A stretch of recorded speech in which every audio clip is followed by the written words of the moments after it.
Citizenship amendment act 1955 में क्या क्या व्यवस्था है, चलिए उसको देखते हैं। एक्यूजेशन, नागरिकता प्राप्त करने के क्या क्या तरीके हैं। जन्म के द्वारा, by birth, descent, registration, naturalization and incorporation. Incorporation ठीक है।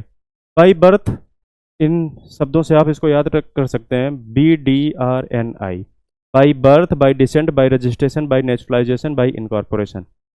बाई बर्थ आपको समझ में आ जाएगा, जन्म के द्वारा वह व्यक्ति जन्म उसका भारत की टेरिटरी में हुआ हो तो उसको नागरिकता मिल जाएगी।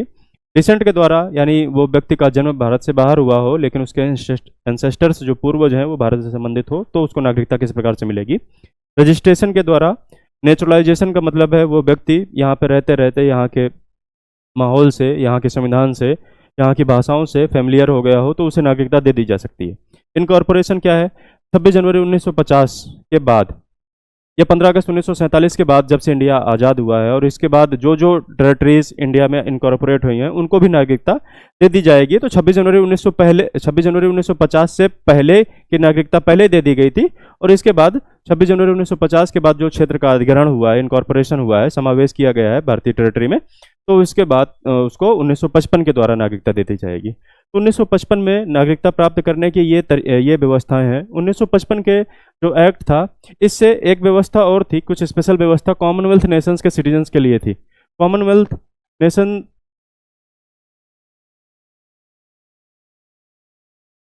नेशंस के सिटीजन्स के लिए कुछ स्पेशल राइट्स दिए गए थे, ठीक है। 1955 से जो बाद में 2003 में जो सिटीजनशिप अमेंडमेंट एक्ट आया उसके द्वारा इनको समाप्त कर दिया गया, इस व्यवस्था को खत्म कर दिया गया। तो जान लेना है केवल फैक्ट के फॉर्म में कि कॉमनवेल्थ नेशंस के जो सिटीजन थे उनको स्पेशल व्यवस्था थी 1955 के एक्ट में, ठीक है।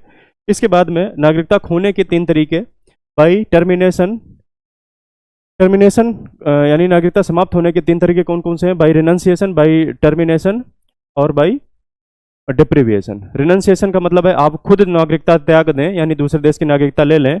जैसे ही आपने दूसरे देश की नागरिकता ली, आपकी नागरिकता, इंडिया की नागरिकता समाप्त हो जाएगी अपने आप, क्योंकि नागरिकता भारत में सिंगल सिटीजनशिप है, एकहरी नागरिकता की व्यवस्था है। बाई डिप्रीवेशन का मतलब है वंचन के द्वारा। कुछ संविधान में या इस 1955 के सिटीजनशिप अमेंडमेंट एक्ट में कुछ व्यवस्था लिख दी गई जिसके अगर उस लॉ के तहत आपको नागरिकता से वंचित किया जा सकता है। क्या क्या है इनको हम डिटेल में जानने वाले हैं आगे। चलिए समझते हैं जरा। पहली, एक्विजिशन का जो पहला तरीका है बाय बर्थ, जन्म के दौरान नागरिकता कैसे मिलेगी। तो सबसे पहले ये समझ लेना कि उसका जो बर्थ है वो इन इंडिया हुआ होना चाहिए। इंडिया में अगर उसका बर्थ हुआ है, उस व्यक्ति के बारे में बात हो रही है, एक्विजिशन उसकी बात हो रही है, ठीक है। उसका बर्थ इंडिया के अंदर हुआ हो, यानी वो बॉर्न इन इंडिया हुआ हो वो पर्सन, उसकी बात करेगा ये बाय बर्थ। तो एक 26 जनवरी 1950 से लेकर के 1 जुलाई 1987 तक में वो व्यक्ति केवल इंडिया में पैदा हुआ होना चाहिए, उसको नागरिकता मिल जाएगी। उसके पेरेंट्स की नेशनलिटी से फर्क नहीं पड़ता है, पेरेंट्स की नेशनलिटी क्या है इससे फर्क नहीं पड़ता, उनकी राष्ट्रीयता क्या है इससे फर्क नहीं पड़ता। अगर वो व्यक्ति 1 जुलाई 1987 से पहले बॉर्न हुआ है इंडिया में तो उसको नागरिकता मिल गई जन्म के आधार पर। 1 जुलाई 1987 के बाद में अमेंडमेंट किया गया, उसके बाद व्यवस्था की गई कि वो इंडिया में बॉर्न होना चाहिए, प्लस उसका either of the parents citizen होना चाहिए इंडिया का, वो इंडिया का सिटीजन होना चाहिए। ये व्यवस्था कर दी। क्यों करी गई होगी ये व्यवस्था? क्योंकि इलीगल माइग्रेशन बढ़ गया होगा। आसपास के जो भी देश हैं जो भारत से, जिनकी सुविधाएं भारत से कम है, वो लोग भारत की नागरिकता प्राप्त करने के लिए इलीगली माइग्रेट करते होंगे। ऐसी व्यवस्था 1 जुलाई 1987 से कर दी गई, ठीक है। 3 दिसंबर 2004 के बाद में, तारीख इतनी महत्वपूर्ण नहीं है लेकिन आपको ये जानकारी होनी चाहिए कि 1987 से पहले और 2004 के बाद में क्या व्यवस्था है, तो एक मोटा मोटा आइडिया आपको ईयर्स का होना चाहिए, ठीक है। 3 दिसंबर 2004 के बाद में व्यवस्था ये इसको चेंज किया गया, वो इंडिया में बॉर्न होना चाहिए, साथ में उसको दोनों बोथ ऑफ द पेरेंट्स उनके सिटीजन होने चाहिए, और या फिर उनमें से कोई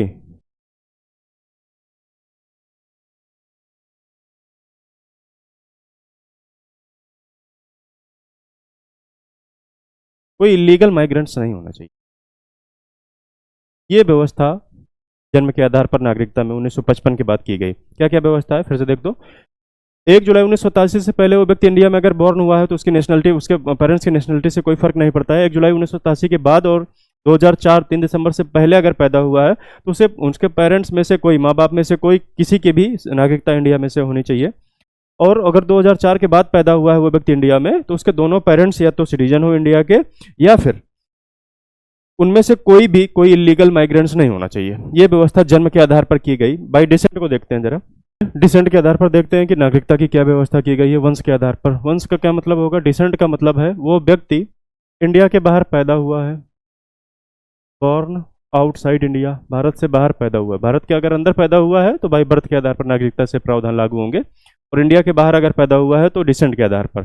क्या कहता है डिसेंट? 26 जनवरी 1950 के बाद कोई व्यक्ति भारत से बाहर पैदा हुआ है, लेकिन डिसेंट किसकी बात करेगा? उनकी बात करेगा जिनके एंसेस्टर्स इंडिया से संबंधित हैं, जिनका ओरिजिन इंडिया में है, यानी पेरेंट्स ग्रैंड पेरेंट्स में से उनकी व्यक्ति की बात करेगा कि उनके पेरेंट्स या ग्रैंड पेरेंट्स में से कोई भारत से संबंधित थे, लेकिन उस व्यक्ति का जिसकी बात हो रही है इसका जन्म इंडिया से बाहर हुआ है। कब? 26 जनवरी 1950 से 10 दिसंबर 1992 से पहले। तो वो व्यक्ति इंडिया के बाहर पैदा हुआ होना चाहिए, प्लस साथ में उसका जो फादर है,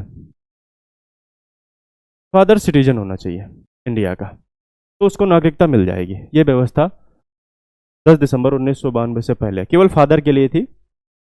मेल पेरेंट्स की बात, मेल पेरेंट की बात हो रही है। 10 दिसंबर 1992 के बाद में फिर से वही व्यवस्था है कि वो व्यक्ति भारत से बाहर पैदा होना चाहिए, प्लस अब यहाँ पे फादर नहीं, आइदर ऑफ द पेरेंट्स की व्यवस्था कर दी गई। Either of the parents B citizen. अगर दो में से कोई भी भारत का नागरिक है तो उसे नागरिकता दे दी जाएगी। 3 दिसंबर 2004 के बाद की व्यवस्था देखते हैं कि डिसेंट के आधार पर नागरिकता किस प्रकार दी जाएगी। वो व्यक्ति इंडिया के बाहर पैदा हुआ होना चाहिए, साथ में उसे पैदा होने से आफ्टर 1 ईयर, पैदा होने के 1 साल बाद, या विद इन 1 ईयर, पैदा होने के 1 साल के भीतर, ऐसा बोले, पैदा होने के 1 साल के भीतर उसे रजिस्ट्रेशन कराना होगा। माइनर के केस में पेरेंट्स को रजिस्ट्रेशन कराना होगा। कहाँ पे?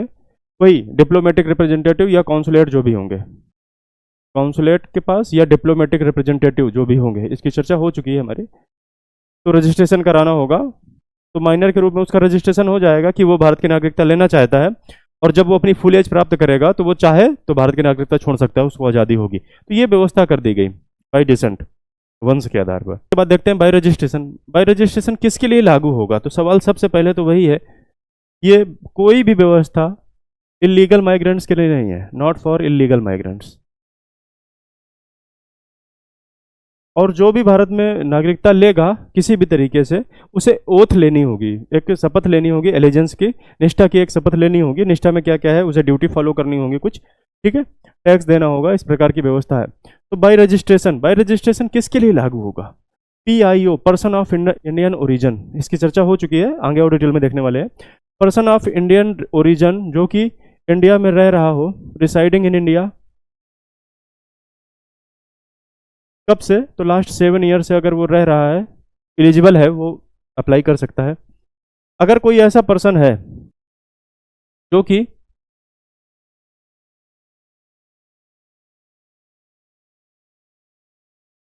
ऐसा पर्सन जो कभी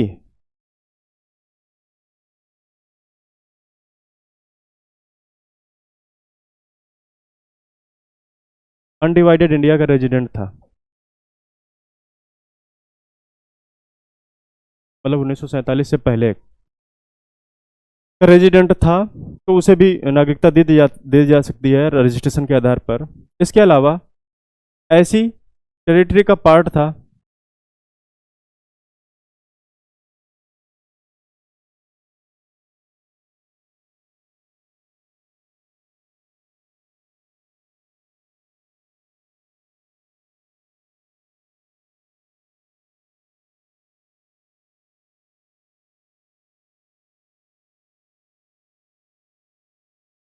ऐसी टेरिटरी का पार्ट था जो 15 अगस्त 1947 के बाद में इंडिया का पार्ट हो गए, उसको भी नागरिकता दे दी जा सकती है। इसके अलावा OCI कार्ड होल्डर हो, इन सबको हम जानने वाले हैं आगे। OCI कार्ड होल्डर हो, अगर वो 5 साल से इंडिया में रिसाइडिंग कर रहा हो, 5 साल से इंडिया में रह रहा हो, residing in India last 5 year, अगर वो व्यक्ति 5 साल से रह रहा हो और उसके पास OCI कार्ड हो, ओवरसीज सिटीजनशिप ऑफ इंडिया का कार्ड हो तो उसे रजिस्ट्रेशन के द्वारा नागरिकता दे दी जा सकती है। ठीक है, आगे देखते हैं। नेचुरलाइजेशन। नेचुरलाइजेशन का मतलब है देशीकरण या प्राकृतिकरण के आधार पर। देखते हैं जरा किनको मिलेगी। तो नेचुरलाइजेशन का लाभ केवल उनको मिलेगा, ये उनके लिए नहीं है, not for the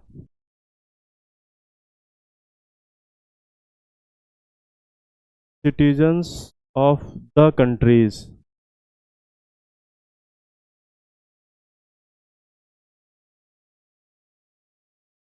which do not allow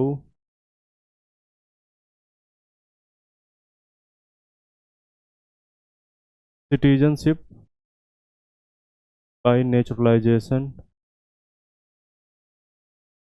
to Indian।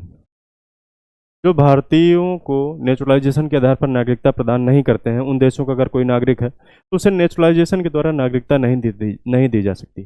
ठीक है, ये व्यवस्था है। तो ऐसा कोई व्यक्ति जो इन देश का नागरिक नहीं है, जो कि हमें नेचुरलाइजेशन के आधार पर नागरिकता नहीं देते हैं, वो एप्लीकेशन दे सकता है नेचुरलाइजेशन के द्वारा नागरिकता प्राप्त करने के लिए। वो एप्लीकेशन देगा, एप्लीकेशन देने से वो 12 महीने पहले, 12 मंथ्स पहले तक वो सर्विस कर रहा हो इंडिया में, या फिर ऑर्डिनरी रिसाइड कर रहा हो। इसके साथ ही इस 12 महीने से 14 साल पहले, 14 साल के पीरियड में वो कम से कम 11 ईयर, टोटल 11 ईयर वो इंडिया में रहा हो। समझना जरा इसको। वो एप्लीकेशन देने से 12 महीने पहले तक या तो सर्विस कर रहा हो, रिसाइड कर रहा हो ऑर्डिनरी, और इसके अलावा उस 12 महीने से 14 साल पीछे को अगर देखें तो उसमें से कम वो 11 साल इंडिया में रहा हो, तो वो एलिजिबल है एप्लीकेशन देने के लिए नेचुरलाइजेशन के आधार पर। ठीक है, वो एप्लीकेशन दे सकता है और लॉ के द्वारा उसको एप्लीकेशन स्वीकार किया जा सकता है, उसको नागरिकता दे दी जा सकती है। ये व्यवस्था है हमारे यहाँ नेचुरलाइजेशन के द्वारा। नेचुरलाइजेशन में एक तरीका और है हमारे पास कि उस व्यक्ति को, उस व्यक्ति का character, is person of good character, इसके अलावा वो साइंस में, आर्ट में, लिटरेचर में, फिलॉसफी में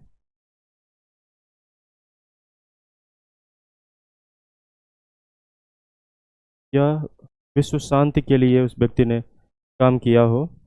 ऐसा अगर कोई व्यक्ति होगा तो उसके लिए कानून इन सारी कंडीशन को वेव ऑफ कर सकता है, कुछ या सारी कंडीशंस को वेव ऑफ कर सकता है, उसको नागरिकता दे दी जा सकती है। ठीक है, तो उस व्यक्ति को नागरिकता नेचुरलाइजेशन के द्वारा मिल सकती है। इसके अलावा एप्लीकेशन जो व्यक्ति दे रहा है उसे कम से कम जो 8th शेड्यूल में लैंग्वेज लिखी है, 8th शेड्यूल में लैंग्वेज लिखी है कितनी, 22 लैंग्वेज में से किसी एक भाषा का अच्छा ज्ञान हो। अच्छा ज्ञान का मतलब है जिस पे वो काम करना और बात करना जानता हो। ये बात हो गई। इसके साथ एक संशोधन किया गया नेचुरलाइजेशन के आधार पर 2019 में। 2019 में जो सिटीजनशिप अमेंडमेंट एक्ट था 2019 का, उसमें व्यवस्था की गई है 3 देशों के नागरिक के लिए, अफगानिस्तान, पाकिस्तान और बांग्लादेश। इन 3 देशों की माइनॉरिटीज़ के लिए व्यवस्था की गई है कि अगर वो लोग 31 दिसंबर 2014, इससे पहले इंडिया में एंटर हुए थे, 31 दिसंबर 2014 या उससे पहले इंडिया में एंटर हुए थे, तो 2019 तक उनके 5 साल कंप्लीट हो चुके हैं। तो ये जो कंडीशन यहाँ पे 14 साल और 14 साल पिछले 14 साल और टोटल में 11 साल की कंडीशन थी, उसको यहाँ पे घटा करके 5 साल कर दिया गया है माइनॉरिटीज़ के लिए। वो माइनॉरिटीज़ में कौन कौन सी हैं? हिंदू, सिख, बौद्ध, जैन, पारसी, 6 कम्युनिटीज़ के लिए था, और क्रिश्चियन। मुस्लिम नहीं है इसमें। ठीक है, इन 6 कम्युनिटीज़ के लिए, माइनॉरिटीज़ के लिए था कि इन 6 कम्युनिटीज़ में से कोई व्यक्ति इन 3 देशों से इंडिया में 31 दिसंबर 2014 से पहले प्रवेश किया है तो उसे नागरिकता नेचुरलाइजेशन के द्वारा दी जा सकती है। यह व्यवस्था 2019 सिटीजनशिप अमेंडमेंट एक्ट के बाद कर दी गई। बाई इन कारपोरेशन देखते हैं। बाई इन कारपोरेशन का मतलब क्या है? किसी ऐसी टेरिटरी को इनकॉर्पोरेट किया गया हो, किसी ऐसी टेरिटरी को 26 जनवरी 1950 के बाद में इनकॉर्पोरेट किया गया हो, तो उस टेरिटरी के जो भी नागरिक होंगे उनको नागरिकता हमें बाय इनकॉर्पोरेशन देनी होगी। इसका एग्जाम्पल अगर देखना हो, एग्जाम्पल से आप समझ सकते हैं, जैसे इन 1962 जो पौंडीचेरी था, उसका पौंडीचेरी का इनकॉर्पोरेशन हुआ तो 1962 में सिटीजनशिप अमेंडमेंट एक्ट लाया गया और इसके बाद में पौंडीचेरी के जो भी रेजिडेंट थे उनको सिटीजनशिप दे दी गई, सिटीजनशिप इनकॉर्पोरेशन के द्वारा दे दी गई। तो ये 5 तरीके हैं, इन 5 तरीकों को हमने देख लिया। क्या क्या 5 तरीके हैं देख लिया, फिर से देखते हैं जरा। बाय बर्थ, जन्म के द्वारा, जन्म के बारे में क्या क्या है। जन्म के द्वारा नागरिकता उनको दे दी जाएगी जो इंडिया में पैदा हुए हों, और कहानी वो 3 डेट याद रखनी है आपको, 26 जनवरी 1950, 1987 और 2004 के बाद की क्या कहानी है। डिसेंट के द्वारा, वंश के आधार पर जो इंडिया के बाहर पैदा हुए हों। रजिस्ट्रेशन, कौन रजिस्ट्रेशन करा कर सकता है, तो पर्सन ऑफ इंडियन ओरिजिन जो 7 साल से रह रहे हों, और भी जो प्रावधान लिखे हमने देखे। नेचुरलाइजेशन, प्राकृतिकरण के द्वारा किसको मिल सकता है इसका लाभ, वो भी देख लिया हमने। इनकॉर्पोरेशन की उस टेरिटरी को हमने इनकॉर्पोरेट किया हो तो उसको नागरिकता मिल दी जाएगी। अब सवाल ये है कि इसी में नागरिकता समाप्त होने के 3 तरीके लिखे, इनको जान लेते हैं। तो नागरिकता समाप्त होने के 3 तरीके क्या हैं। बाय रिनंसिएशन, किसी व्यक्ति ने वॉलंटरी एक्वायर्ड सिटीजनशिप, कोई पर्सन ऐसा है जिसने स्वैच्छिक रूप से किसी दूसरे देश की नागरिकता स्वीकार कर ली है। अगर किसी दूसरे देश की नागरिकता स्वीकार कर ली है तो वो इस देश की नागरिकता को छोड़ सकता है, तो इसे रिनंसिएशन बोला गया। टर्मिनेशन, जैसे ही अगर वो रिनंसिएट नहीं करता है, नागरिकता को छोड़ता नहीं है, तो भी इसे टर्मिनेट कर दिया जाएगा उसे दूसरे देश की नागरिकता स्वीकार करने के लिए। तो ये दोनों एक दूसरे के कॉम्प्लीमेंट्री हैं कि अगर वो व्यक्ति ने स्वैच्छिक रूप से नागरिकता नहीं छोड़ी है किसी दूसरे देश की नागरिकता प्राप्त करने के साथ साथ, तो उसे उसकी नागरिकता यहाँ अपने आप समाप्त हो जाएगी बाई टर्मिनेशन। ठीक है। डिप्रीवेशन क्या है, उसे नागरिकता पाने से वंचित कर दिया जाएगा। अगर पा लिया है तो उसे टर्मिनेट कर दिया जाएगा। किस आधार पर, उसने कोई फ्रॉड किया हो। फ्रॉड किस में, नागरिकता पाने में उसने कोई गलत डॉक्यूमेंट पेश किया हो। इसके अलावा डिसलॉयल्टी दिखाई हो उसने कॉन्स्टिट्यूशन के प्रति, डिसलॉयल्टी, फ्रॉड किया हो नागरिकता पाने में, या डिसलॉयल्टी दिखाई हो कॉन्स्टिट्यूशन के प्रति। इसके अलावा जिस देश से हमारा युद्ध चल रहा है उसके साथ कम्युनिकेशन किया हो, इनमी कंट्री के साथ में, तो भी नागरिकता जा सकती है। ठीक है, ऐसे कुछ प्रावधान बने हुए जिसके आधार पर नागरिकता जा सकती है। तो बाई फ्रॉड, डिसलॉयल्टी और कम्युनिकेशन विथ इनमी कंट्रीज।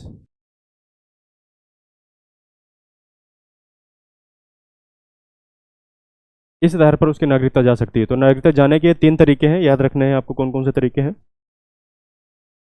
ठीक है, आगे देखते हैं। असम अकॉर्ड 1985, तो सिटीजनशिप में एक अमेंडमेंट असम को लेकर के भी हुआ है। असम में जो बांग्लादेश से जो माइग्रेंट्स आ रहे थे उनके लिए भी नागरिकता संशोधन हुआ 1985 में। जान लेना है, जैसे एक 2003 में जाना था कि हमने कॉमनवेल्थ जो कॉमनवेल्थ नेशंस के जो सिटीजन्स थे उनके लिए स्पेशल प्रोविजन थे, उनको 2003 में बंद करा दिया था हमने।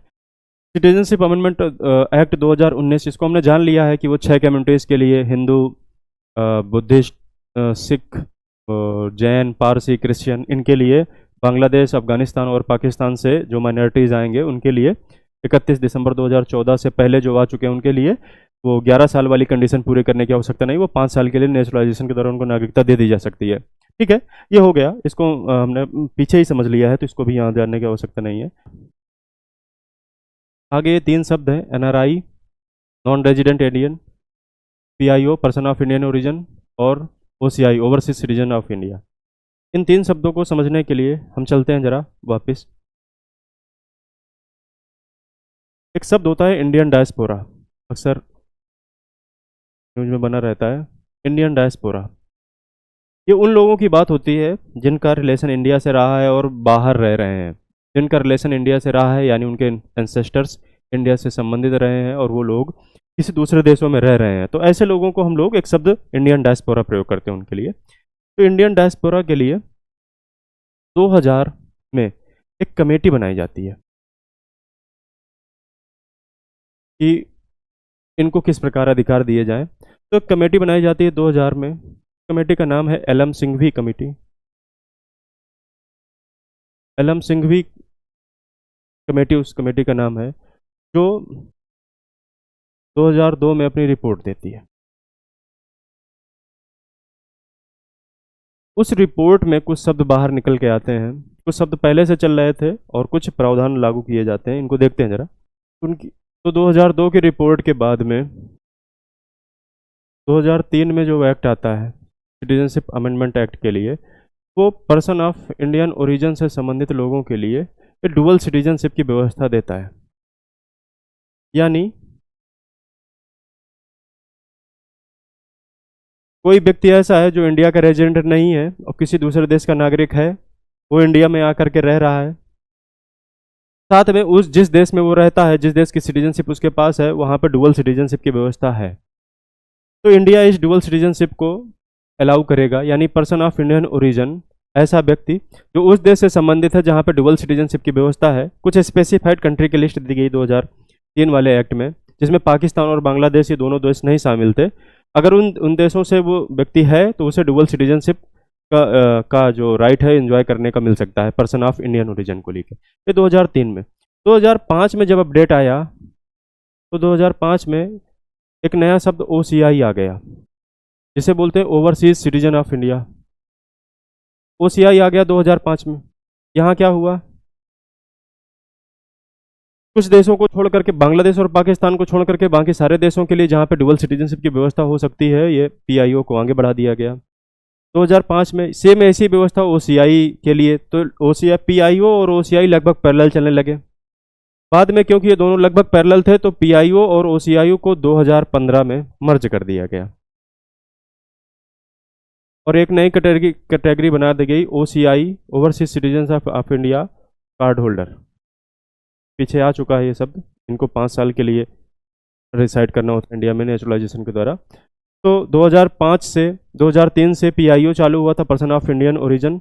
2005 से OCI और 2015 में OCI overseas citizen of India, इनको मर्ज कर दिया गया आपस में। एक नया OCI कार्ड होल्डर की व्यवस्था लागू कर दी गई। OCI कार्ड होल्डर को लाभ क्या होता है, इनको life time visa free entry होती है इंडिया में।